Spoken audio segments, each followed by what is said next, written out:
Yes సిరియాడ్స్ ఎండి Vivek speaking. యాడా ఎందుకు చేయమండి? కంపెనీలకు జనాలని కంపెనీలకు పరిచయం చేసి ఓనర్స్ కి సిరుల పంట పండించడమే మా కంపెనీ లక్ష్యం. వచ్చే మండే కాంటాక్ట్ చేయండి. Okay. Good morning sir. Sriram ఈ అమ్మాయిని అర్జెంట్ గా పిలిపించండి. Okay sir. Shampoo ad shooting ఎంతవరకు వచ్చింది? రేపు సాయంత్రం లాగా అయిపోతుంది సార్. Very good.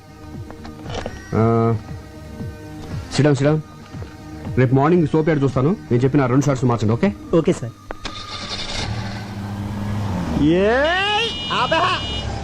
వీడెవడు ఇక్కడ ఆపాడు? ఒక్క 5 నిమిషాలు వెయిట్ చేయవే, ఆడి దగ్గర మొత్తం డబ్బులు లేకెత్తాను. ఇదేమన్నా పార్కింగ్ ప్లేస్ అనుకున్నావా లేకపోతే నీ బ్యాంక్ అనుకున్నావు? ఒరే సాంబి నువ్వా? అవునరా, నా అవసరానికి డబ్బులు ఇచ్చి అదిగిన థిక్కెస్ట్ ఫ్రెండ్ నా బ్యాంక్ ఆఫ్ వివేక్ రా. నువ్వు కాబట్టి బతికిపోయావు ఇలా ఆపినందుకు. వేరేవాడైతే చెప్పుచ్చుకోటేది కాదు వదిలేసేవాడిని. అది సరే సడన్ గా ఊడిపడ్డావేంటి? అర్జెంట్ గా 15,000 కావాలరా. అంత కష్టమే వచ్చిందిరా నీకు? సుఖపడద్దామని. హాయ్. హమ్ని రే నువ్వు బుక్ చేసుకుంటే నన్ను చూసుకొని కూడా నేను నేను ఆల్రెడీ డ్యూటీ దీపా. నీకు ఇంట్రెస్ట్ ఇస్తున్నట్టుంది. ఇంట్రెస్ట్ ఉందా? చేసి అప్పులు చేసి డబ్బులు ఇలా తగలబెడతావేంట్రా? 15,000 అంటే మాటలా? దీనికి జస్ట్ 5,000. మిగతావి గెస్ట్ హౌస్ లో క్యాండిడేట్ ఉంది, కొంచెం ఫ్రెష్ లే, ఆ మాత్రం రేట్ ఉంటది. నీ మొహానికి ఫ్రెష్ క్యాండిడేట్ కూడా ఒకటి. సూర్యచంద్రులు ఫ్రెష్. ఒకళ్ళేమో పొద్దున వస్తారు, సాయంత్రం వెళ్ళిపోతారు. ఇంకోళ్ళేమో సాయంత్రం వస్తారు, పొద్దున వెళ్ళిపోతారు. మనం ఫ్రెష్ అనుకోవట్లా? అలాగే ఈ ఫీల్డ్ అందరినీ ఫ్రెష్ అనుకోవాలి, లేకపోతే రాణించలేము. చూసావా బెదర్ చాలా జిందాబాద్ జిందాబాద్ చెప్పి ఎంకరేజ్ చేస్తున్నారా? ఎంకరేజ్ చేయడం కాదు, ఒకసారి అటు చూడు. ఏంట్రా ఈ ఆనందం? మీ కౌన్సిలర్ గారిని పదవి నుంచి పీకేశారా? కాబోయే చైర్మన్ పట్టుకుని ఏంటో మాటలు? నువ్వు ఆ నాయకుడిని అవమానిస్తున్నావు. ఆడు చుట్టూ లాగితే 4 లేరు, మీదో గ్రూప్. ఆడు నాయకుడు ఇలా. వాడు మా నాయకుడు ఏంటి? ఎవరు డబ్బులు ఇస్తే ఆడే మా నాయకుడు. జిందాబాద్. ఒరే నువ్వు కూడా నాకు డబ్బులే, నేను కూడా నీకు జిందాబాద్ నా చెప్పాను. దగ్గర లేవురా. ఒరే నా బాధ అర్థం చేసుకోరా. 15,000 కదా అడిగింది, పైగా పెద్ద యాడ్ కంపెనీకి ఓనర్. రే వేలకు వేలు జేబులో డబ్బులు పెట్టుకుని తిరుగుతారనుకున్నావా? చెక్కులు ఒప్పుకోరా. ఇంటికి రారా బాబు, ఇస్తాను. రే డబ్బులు రెడీగా ఉంచు, ఈ లోపు దీనికి బిర్యానీ ప్యాకెట్ ఇచ్చి పంపించేస్తాను.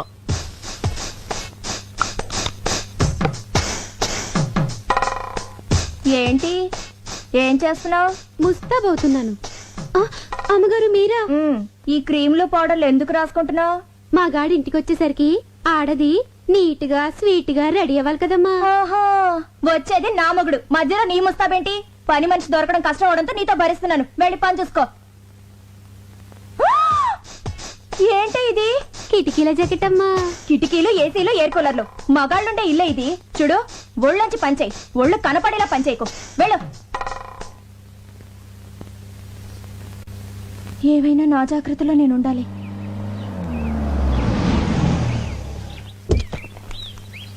అమ్మా సంధ్య ఏంటండి లేట్ అయింది? ఆలస్యంగా వచ్చాను కదా అందుకే లేట్ అయింది. పార్వతి ఏంటయ్య గారు? థియేటర్ ఆన్ చేసి స్నానం చేసి డాక్టర్ దగ్గరికి వెళ్ళాలి. దేనికండి? కారు గోతులో పడిందే, నడుము పట్టేసింది. మరి నూనె రాసి తోమ్మంటారా? ఏంటే ఆడదాన్ని నువ్వు తవ్వుతావా? కొంత తొక్కమంటారా? ఆయన నా మొగుడే, పైగా మగాడు. మా గాడు ఎవరికైనా మా గాడే కదమ్మా. అందుకని ఎగరేసి పోదాం అనుకుంటున్నావా? నా కాపురం మీద నీ కళ్ళు పడినట్టున్నాయి. నిన్ను పళ్ళొంచి తీసేస్తున్నాను. వెళ్ళిపో, వెళ్ళిపో. వస్తానండి అయ్యా. ఎన్నింటికి? ఎన్నింటికో నేను చెప్తాను. ముందు నువ్వు వెళ్ళు. వెళ్ళు. సంధ్య పని మనిషి కదా, దాంతో నీకేంటి? ఏదో తెలియక అవుతుంది. మీరేంటండి దాన్ని సపోర్ట్ చేస్తున్నారు? సపోర్ట్ అంటే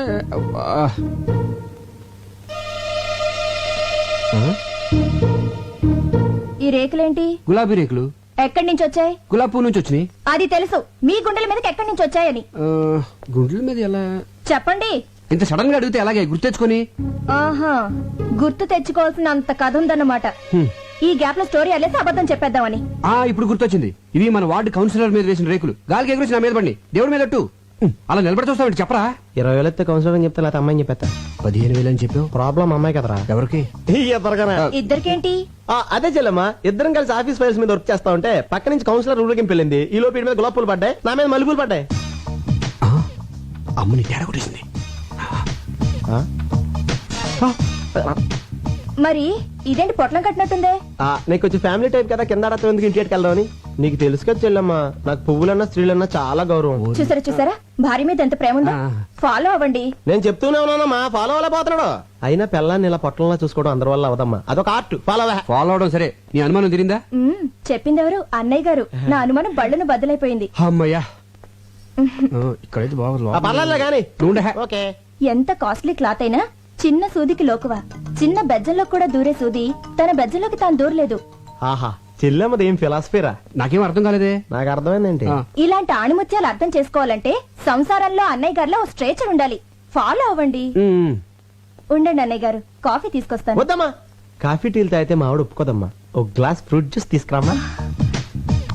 మీరు ఉన్నారు. ఓ, అరే రే రే, ఇటువంటి ఎదవైడలు చాలా ఉన్నాయి నీ దగ్గర. లేకపోతే ఏంట్రా, ఒక చిన్న గులాబీ రేక్కి ఎంత గిలగిలాడిపోతావంటరా. నేను మా ఆవిడికి మా బెడ్రూమ్ లో వేరే అమ్మాయితో డైరెక్ట్ గా దొరికాను తెలుసా. అయ్య బాబోయ్, ఎలా మేనేజ్ చేసావురా? ఎలా అంటే సాంబు డార్లింగ్, నా దగ్గరికి వచ్చిన వాళ్ళు ఎవరు డబ్బులు వేస్ట్ అనుకోరు. కరెక్ట్, టైం వేస్ట్ అనుకుంటారు.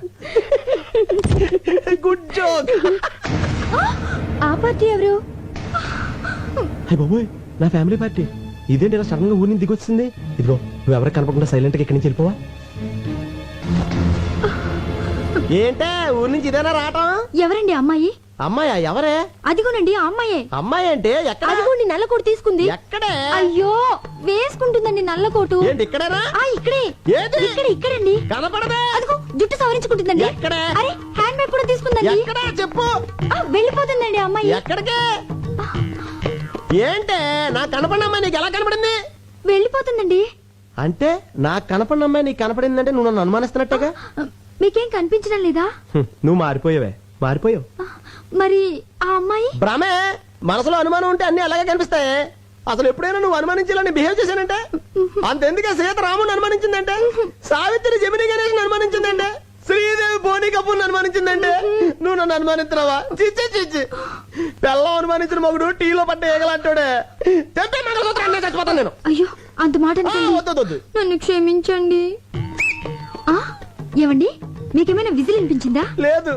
నాకు వినిపించలేదండి. ఓహో, రమండి. అలా పెళ్ళాలను మనం గ్రిప్ లో పెట్టుకుంటే టెన్షన్ పడక్కర్లేదురా. ఇచ్చే 25,000 ఇచ్చే. అయ్ 20 కదా అనుకుంది. ఏమోరా, మళ్ళీ నేను అనుకున్నాను నువ్వు 30,000 ఇవ్వలేదనుకో. ఇప్పుడు చెప్పినంత డబ్బాని సెల్లంతా చెప్పేస్తాను. ఏంటన్నయ్యా డబ్బా అంటున్నారు? యారా చెప్పామాట. డబ్బులు ఇచ్చేస్తాలే. ఏంటి డబ్బు ఇస్తానంటున్నారు? ఏమి లేచెల్లమ్మా, రామాలయంలో ధ్వజస్తంభ ప్రతిష్టాపన కోసం డబ్బాలు అట్టుకుని సందాల కోసం తిరుగుతున్నారు. రాముడు కోసం మీరు అడుకోవడం ఏంటి? రాముడు లాంటి మావాడు ఉన్నాడు, మొత్తం ఇచ్చేస్తారని చెప్పా. మంచి మాట చెప్పావన్నయ్య. ఎంత అవుతుంది? 35,000 అవుద్ది. 35,000 సరిపోతుంది. 50,000 తీసుకోండి. ఇంకో 5 తీసిరా చెల్లమ్మ, అన్నదానం కూడా చేద్దాం. అలాగే అన్నయ్య, ఇప్పుడే తెస్తాను. ఆ. రేయ్, నిన్ను Subbu Subbu, good morning sir. పిలిచారా సార్? లేదయ్యా అరిచాను. ఏమిటయ్యా నువ్వు చేసిన పని? నేనేం చేశాను సార్? వచ్చే నెల బర్డ్స్ మీద స్పెషల్ పత్రిక రిలీజ్ చేస్తున్నావు. దానికోసం ఆల్ ఇండియన్ బర్డ్ ఫోటోస్ కావాలని చెప్పాను కదా. ఆల్రెడీ ఫోటోలు తీసి ఇదిగో మీ టేబుల్ మీద పెట్టాను కదా సార్. ఏమిటివే? ఏంటయ్యా ఇవి? సార్, ఆడకాకి, పోతు కాకి, తోక ఎత్తిన కాకి, తోక దించిన కాకి, పిండం తింటున్న కాకి బాగున్నాయి సార్. ఏడ్చినట్టున్నాయి. తీసే ముందు స్మైల్ ప్లీజ్ అన్నానే. ఏట్ మాల్ పెట్టాయా? ఇలాంటి చెత్త ఫోటోలు తీసుకొచ్చి నా పత్రిక స్టాండర్డ్ పడగొట్టకు. బర్డ్ ఫోటోస్ తీయమంటే కాకుల ఫోటోలు తీసుకొచ్చి కథలు చెప్తావా? కాకి పక్షే సార్. కాన్వెంట్ లో చేరిస్తే కామన్ సెన్స్ పోయిందని చూడు. ఇంట్లో కూర్చుంటే పక్షులు మన దగ్గరికి రావు, మనమే పక్షుల దగ్గరికి వెళ్ళాలి. ఊటీకి కలర్ఫుల్ పక్షులు వలస వచ్చే సీజన్ ఇది. వచ్చే నెల పక్షుల మీద బుక్ రిలీజ్ చేయకపోతే అడ్వాన్స్ ఇచ్చిన డిస్ట్రిబ్యూటర్లు నా తోలు ఇస్తారు. నువ్వు వెంటనే ఊటీకి బయలుదేరు. ఆగో, ఈసారి బర్డ్స్ ఫోటోస్ తో తిరిగి రాకపోతే నువ్వు ఫ్రీ బర్డ్ అయిపోతావు. Thank you sir. థ్యాంక్స్ ఏంటి? ఫ్రీ బర్డ్ అంటే ఏంటనుకుంటున్నావు? ఏంటి సార్? ఉద్యోగం ఊడి రోడ్ నెంబర్ తిరుగుతావు అర్థం. సార్ ఎలా? ఊటీకి 2 టికెట్లు బుక్ చేయి. అలాగే అక్కడ స్టార్ హోటల్లో సూట్ రూమ్ బుక్ చేయి. Okay okay then. J class boy. అయ్యో, ఏంటి జనకమ్మ గారు, ఇవాడు స్కూల్ అయిపోయిందా? బాగా ఏడిపిస్తున్నట్టున్నాడు. ఆవిడే నన్ను ఏడిపిస్తుంది. ఏం చేసిందిరా? ఈ ఓల్డ్ లేడీ పక్కన నన్ను నా గర్ల్ ఫ్రెండ్ చూస్తే నాకు ఎంత షేమ్. సర్లే, మీ ఇంటి దగ్గర డ్రాప్ చేస్తాను రా. Thank you uncle. ఏంటి నీ ఇంకా రాలేదు?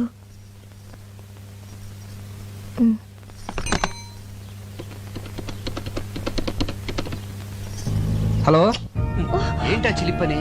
సంధ్య, నేను ఆంధీ వేలో ఉన్నాను, వచ్చేస్తున్నాను. ఏ డోర్ తీయద్దు. ఓకే సంధ్య, బాయ్.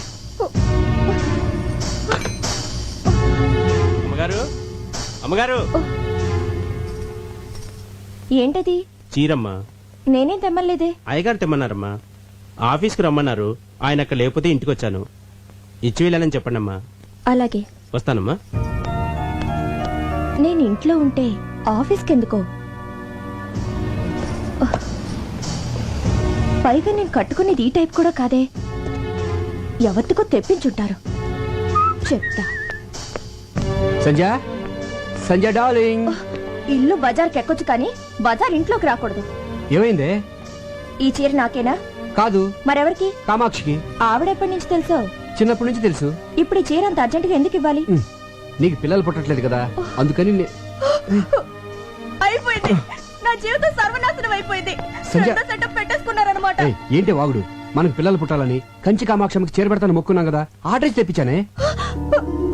అయ్యో పవిత్రమైన దేవతకని చీర తెప్పిస్తే అర్థం చేసుకోకుండా అడ్డుపడిపోయానండి. నన్ను నేనే ఇదిగో సంధ్య, కొట్టుకోవాలి. నేను చెప్పేది- మీరు కూడా నన్ను కొట్టండి. పర్వాలేదు, ఇదిగో కొట్టండి.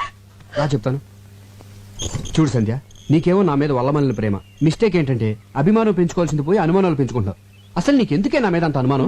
నేనేమో యావరేజ్ గా ఉన్నాను, మీరు ఎక్సలెంట్ గా ఉంటారు. అందుకే అమ్మాయిలంతా ఈజీగా పడిపోతారు. నేను పడ్డట్టు. మధ్యలో ఈ ఫోన్ ఒకటి. ఫోన్ అంటే గుర్తొచ్చింది. ఇందాక నేను ఫోన్ చేసినప్పుడు ఎక్కడున్నారు? రోడ్డు మీద కారులో ఉన్నాను. కాదు, లాడ్జ్ లో రూమ్ లో ఉన్నారు. అది ఒక అమ్మాయితో. అందుకే డోర్ తీయద్దు అన్నారు. అమ్మని కార్ డోర్ కి లాడ్జ్ డోర్ కి గొప్ప లింకేసేవే. లింకులు నేను కాదు, మీరే పెట్టుకొని రూమ్ కి తీసుకెళ్లిన అమ్మాయిని డైరెక్ట్ గా ఇంటికి తీసుకొస్తారు. ముందు పని మనిషిగా జాయిన్ చేస్తారు. ఆ తర్వాత నన్నే పని మనిషిగా చేంజ్ చేస్తారు. మీరేమో బెడ్రూమ్ లో చికెన్ పకోడీ తింటూ ఎంజాయ్ చేస్తారు. నేనేమో కిచెన్ లో నిలువ పకోడీలో మూలపడుంటాను. ఆపే మన వీధి చివరి రాంబాబు గారు అబ్బాయి పొండుగడికి లిఫ్ట్ ఇచ్చాను. పక్కన వాళ్ళ అమ్ముందా? వాళ్ళ అమ్మమ్మ ఉంది, వయసు 60 సంవత్సరాలు. నీ అనుమానం మరో మలుపు తిరిగే ఛాన్సే లేదు. నిజమా?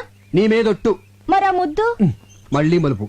అది ఆడిపెట్టిందనే, కావాలంటే ఫోన్ చేసి కనుక్కో.